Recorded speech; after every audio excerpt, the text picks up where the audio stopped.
সুপ্রিয় দর্শক, আসসালামু আলাইকুম। আমরা আজকে আসছি একটু মাঠে। যেদিকে তাকাচ্ছি সেদিকেই দেখছি চারিদিকে ধান লাগাই আছে। আচ্ছা, মূল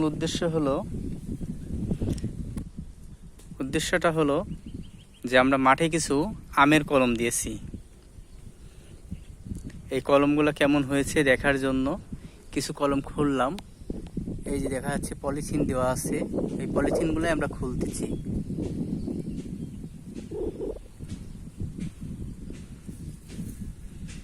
চারি সাইডেই আম গাছ আছে। এই যে এটা তো কলম দেওয়া হবে।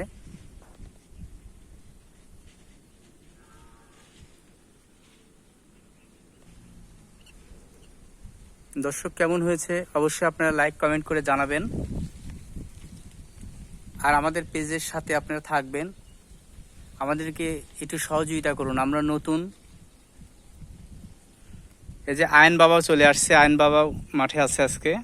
ও কখনো আসে না, যদি আমি আসি তাহলে আয়ন আসে।